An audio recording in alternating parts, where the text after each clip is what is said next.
In data analytics, we really want to be able to get the most value out of our analysis as possible. So therefore, our analysis really has to be focused on some type of goal that we're trying to achieve. So in this video, I'm going to show you the decision-making model, this conceptual framework that we follow, that we apply our data analytics process to, so that we are able to get to be able to maximize the value from our data analysis. So what you'll see is this model really encourages actionable outcomes to our analysis. It allows us to really focus on solutions to our problems.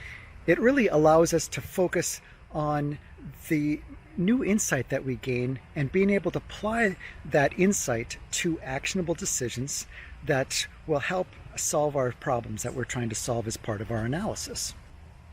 And this is an excellent framework for really keeping us on track to be able to achieve the goals that we set out for the analysis project. So let's go take a look at this and see what this framework looks like.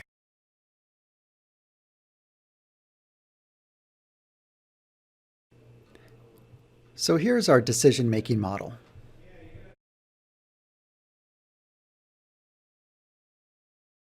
Here is a high-level overview of the decision-making model, and next we'll go through each of the steps. So we begin the process by identifying the problem and being able to state the problem. We need to understand what problem we're going to try to solve. And from there, we will identify some solutions, or some solutions will have been identified for us. And these solutions may range from very vague to very specific. Sometimes we'll have vague solutions that we need more information from this analysis in order to identify specific actions.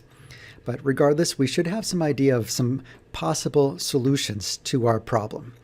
And our analysis will help us arrive at the best or optimal solution for our problem. Now, in order to select the optimal solution, we'll have some questions. So these research questions, these are the questions that we will have of our data, that we're going to use our data to answer.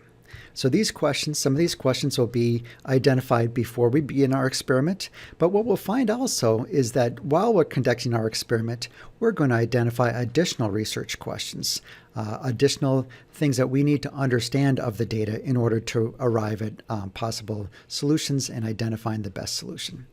So with our research questions, we then move to conducting our experiment. Now, the experiment is going to require us to be able to apply different analysis methods, be able to have the data that we need to conduct the experiment.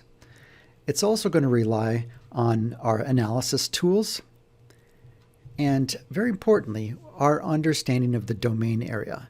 This would be our knowledge of the processes and the rules that are applied to this domain area. So we really need to understand the context in which of the area that we're trying to solve the problem.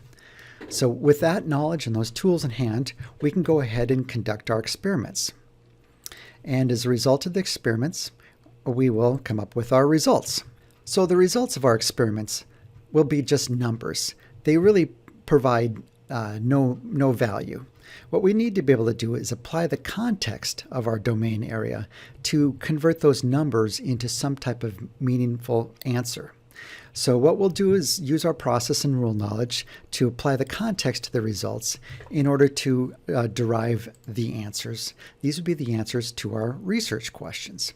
So when we have our answers, what we're going to do is we need to validate those answers. We're going to take a look at the research questions to see if they make sense.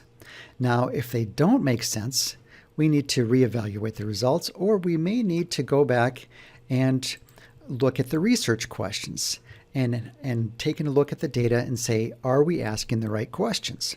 Now, if we aren't asking the right questions, maybe we need to revise these questions to better fit the type of results that we're going to see. Or what we may need to do is maintain the research questions, but then go ahead and revise our experiments in order to better yield the type of results that will answer our research questions.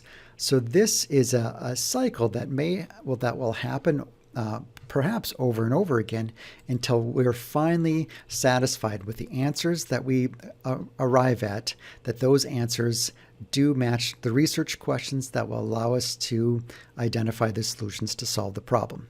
So once we have our answers validated, then we'll take the solutions that we're looking at and be able to make a decision of which solution is going to be the most optimal. So again, what we're doing is we are taking our experiment. Our experiment is designed to answer the research questions that we've asked, and those research questions are asked in order to help us identify the most optimal solution in order to solve the problem. So this is applying data analytics to solve problems. And our answers or our results and our experiments are all designed for action. We're identifying the action that's going to allow us to introduce a solution in order to solve a problem.